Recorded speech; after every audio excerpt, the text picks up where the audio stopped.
What's up everyone, Janitor Jake here.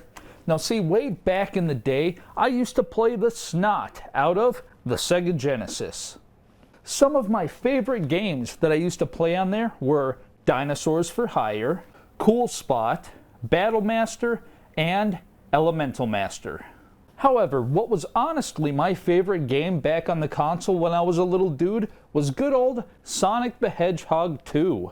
And when you think of old school Sonic, this is the game that most people think of. But there was another Sonic game that I played quite a bit of when I was a little kid that was not your stereotypical Sonic game, and that was Sonic the Hedgehog Spinball. Now the thing was, I never actually thought that this was a bad game back when I was a kid. You see, back in the day, I played video games purely for the joy of it, without being all nerdy and trying to analyze what made it awesome or what made it pure garbage. And even though I never progressed very far, I always enjoyed them nonetheless.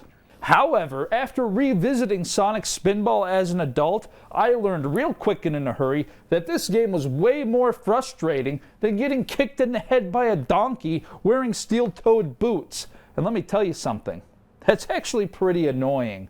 And so, without further ado, let's get to the review, shall we? Now, I don't want to be like everyone else and tell you the history of the game, like how it was supposed to be Sonic the Hedgehog 3, but because of time constraints, they decided to put Sonic 3 on hold and make Sonic Spinball instead for release during the holiday season. And I don't want to say that it's based on the cartoon series because everyone else already says that. And I don't want to talk about how it's inspired by the pinball level in Sonic the Hedgehog 2 because it was everyone's favorite stage except for me, because everyone else already says that. Now what I find very interesting is that all the reviewers out there say the same thing. They say, well, you know, this game was inspired by the pinball level in Sonic the Hedgehog 2 because it was such a fun stage and everyone loved it. Except for me. I was never really a fan of it. Herpy derpy herpy dee. So apparently everyone was a fan of the pinball stage in Sonic the Hedgehog 2, and that's the inspiration for the game. Except that no one actually really enjoyed that stage more than the other stages. So I don't know why everyone keeps pulling this nonsense out of their hind ends. Knock it off. Anyway, the basic storyline of the game is that on the planet Mobius, Robotnik is, once again, doing his hogwash of turning all the animals on the planet into robots. He created this place called the Vigo Fortress or Veggio Fortress or something like that. I don't know, I have no idea. And in order to protect his operation, he created a pinball defense system. So on their way to stop good old Robbie, their plane gets shot and Sonic ends up falling into the water. And now he has to make his way up through the fortress by collecting Chaos Emeralds which power the facility, and try to defeat all the bosses in each area to ultimately defeat Robotnik and save all the creatures. Now there are three main problems with the game, and when you combine all three of those together, it makes for a pretty frustrating experience. And those things are no continues, irritating controls, and it's just way too mazy. You see, this game is not your stereotypical pinball style game. It's like pinball, but a platformer at the same time. Instead of just racking up points, you have an actual goal and objective to beat the game. However, just navigating through the stages of this game is a chore in and of itself because of how maze-like it is. And you can't be blindly smacking yourself around like normal pinball. To progress, you must meticulously hit very specific targets that trigger an event enabling you to collect Chaos Emeralds, which will unlock the boss area after collecting enough of them. So just to show you what this goofy Gus is all about, let's check out the first stage, shall we? In order to beat the first level, here's what you gotta do. First, you have to smack Sonic and hit this very specific target. Then go over here and hit the other one, which will drain this weird acid goop kind of stuff and reveal a Chaos Emerald. This in turn opens up two tunnels. You can take either one, it doesn't really matter. Now once you get into the next room, you gotta jump into this barrel, paddle over and jump into here to get the Chaos Emerald.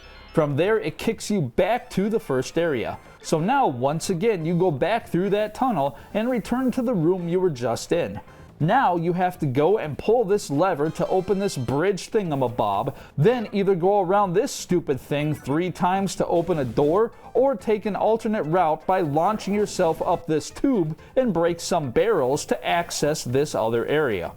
From here, you shoot yourself up into this minecart room and take either the right or left path, which will lead you to either the left or right side where the opened bridge thing is at. And then you will get another Chaos Emerald. Then if you go this way, it'll take you to the next room, which is a mirrored version of the last room you were just in. And you basically perform the exact same tasks to obtain the third and final Chaos Emerald. Finally, you go back to this spot and shoot yourself up to fight the boss, which honestly is extremely easy. Now, one thing I wanted to point out about this boss fight is there are these 4 triggers up here. I've honestly never seen anyone else ever hit these, so I decided to try. But I tell you what, these are probably the hardest things to hit in the entire game. It took me forever to finally be able to hit all 4 without actually killing the boss. And when I did, it did this awesome thing of dropping rocks down to help hurt Scorpius. But what's pretty stupid is that it hardly does any damage, and it's actually easier to kill him by just jumping inside here and hitting him a few times on the back. So it's actually pretty pointless to hit these triggers. And here's the real kicker. All that mazy stuff you just saw gets longer and a lot more cryptic as the stages progress. Burp. This next stage I could never beat as a kid because I could never figure it out. Now, getting the first Chaos Emerald in here was no problem, but I could never get the other 2. I always found myself exploring every nook and cranny, but before I could find anything, I would end up dying. Now see, being lost in a video game and not being able to progress, especially as a little kid, really lost its fun value, and usually I would just shut the game off right then and there. And so that's what it was like when I was a little kid. I would get really good at these first stages in video games, but later on I would get lost and confused and would get burnt out, and I would just shut the thing right off. You know, I actually got really good at a lot of first stages in a lot of video games. You see, in the second stage, you have these cannon-like contraptions that when you enter them, they will shoot you out. However, when you get to this area, there's this cannon thing, but when you enter it, it does not shoot you out. Instead, there's this plug thingamabob that will break away after hitting it 3 times. Once that happens, it will kick Sonic out and you end up back here. So it was never clear what I needed to do.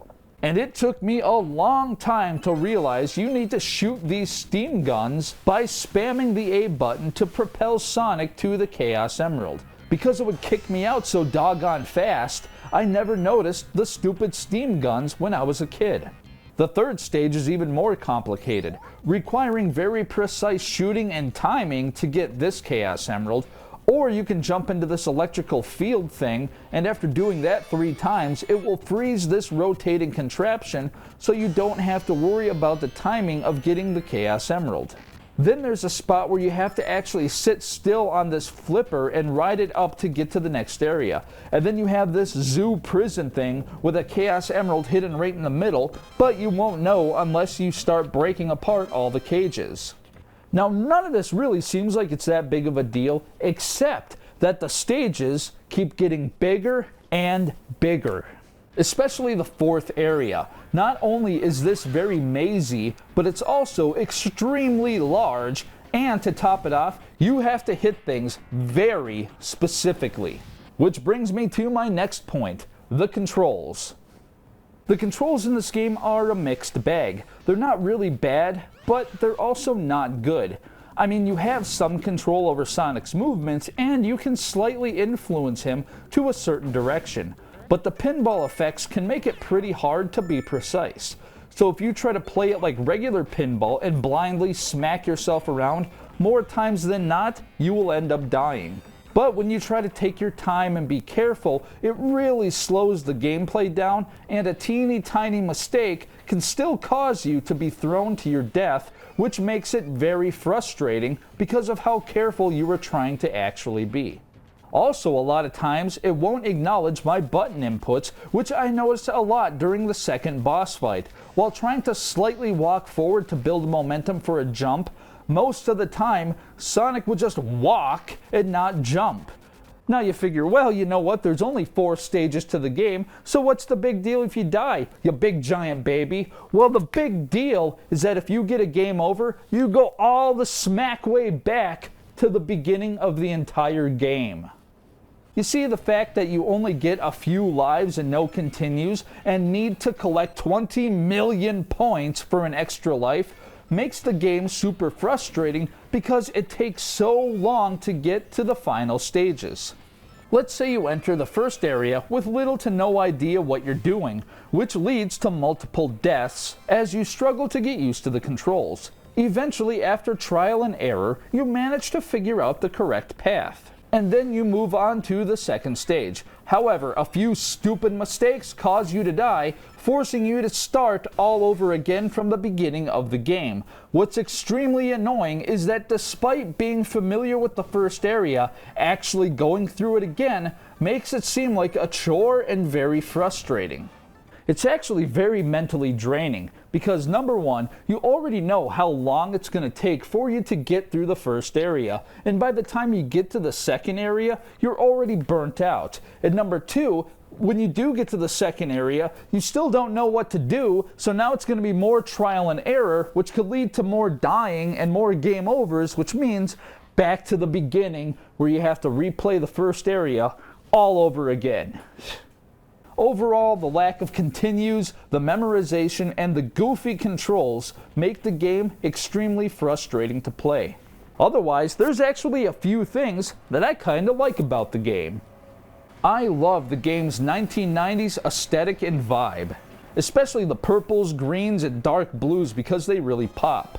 I also love that grungy Sega Genesis look with all the metal and fencing, which gives off an old engineering industrial vibe. Also, the robotic music fits perfectly with Dr. Robotnik and him turning creatures into robots, which adds to the industrial feel of the game. I also kind of like that they have mini-games in the form of regular pinball after each boss fight. However, the mini-games are pretty difficult and they only give you extra points, which is pretty lame. And collecting all the rings in the regular stages leads to another pinball mini-game. But once again, you only get dirty, rotten points. Now, one thing I noticed, which I thought was pretty cool, was that you can see that it's actually Sonic playing the pinball machine. And speaking of things that are pretty interesting, here's a few more things that I noticed. Most of the enemies in the game only act like obstacles and won't actually kill you. They just seem to kind of get in your way, except for that crazy dragon robot thing at the beginning that was in the water. That thing was awesome. Even the bosses themselves can't hurt or kill you, so falling into traps or off the map is really the only way to die. Another interesting thing are the blue Chaos Emeralds. In Sonic 1, there were 6 Chaos Emeralds, all of which were different colors. And in Sonic 2, they added another Chaos Emerald for a total of 7. But in Sonic Spinball, there are a total of 12 Chaos Emeralds, and they are all the same color, which is blue. You know. Like Bobo. In blue. What? Now, another thing that's kind of weird is that the number of fingers that Sonic has seems to change. On the cover art, he has 4, 3 fingers and a thumb. But on the title screen, it looks like he has 5 on one hand and 4 on the other.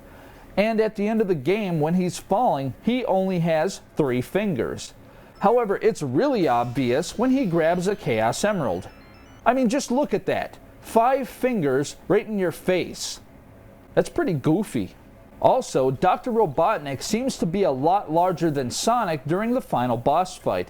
However, they appear to be about the same size when falling down at the end. Now, this is either a continuity error or the glass barrier that Robotnik was hiding behind was actually a magnifying glass that made him appear larger than he actually was. But then again, I think that would be way too clever on the part of the developers. And finally, characters from the cartoon show make cameo appearances, which is pretty cool. So here's the deal. The game itself is not great, but it's not terrible either. Even though you think you have some control over Sonic, you often die by accident and also have to start all the way back from the beginning. The stages require very specific navigation and precise aiming, which means memorization. You also have very little lives and no continues, which means only after a few deaths, it's back to the beginning for you. So in order to avoid this, you gotta collect a buttload of points to earn extra lives, which can make the game even longer. However, once you get used to the controls and memorize the stages, the game can actually be, dare I say, enjoyable. But getting to that point can be an extremely frustrating experience. Well, there you go. That was good old Sonic Spinball for you, or Sonic the Hedgehog Spinball. Now here's the thing. A lot of the complaints that I made, I understand can be fixed as long as you play it a completely different way. Playing it on emulators or consoles like the Nintendo Switch and PS2, you can save the game and come back to it later. This allows you to play through one stage at a time, memorize it, and progress through the game at a lot more of a lazy pace. However, this is not how the developers intended the game to be played, and playing it as they intended it to be can be incredibly frustrating. Now I know some nitwitted numbskulls are going to be out there and be like, "How, you know what? This game's actually pretty easy. It's not very hard. It's actually pretty easy." Yeah, it's because these idiots are playing it on modern technology, which, like I said, makes it a lot easier to progress and memorize. So with that being said, I think I'm going to take off. So whatever, I'm Janitor Jake, and I will catch you guys on the flip side. Yeah, flip it like a pancake. You know how you flip a pancake up and down, you flip it around and you flip it here, flip it there, mark it with a B, and then you go and you stick it in the oven for Baby and Me. And you can even put little Mickey Mouse ears on it. You know, the little Mickey Mouse pancakes, those are kind of cool. You know, we're kind of like waffles. Sometimes people do waffles, and you know, they kind of have fun with the whole breakfast.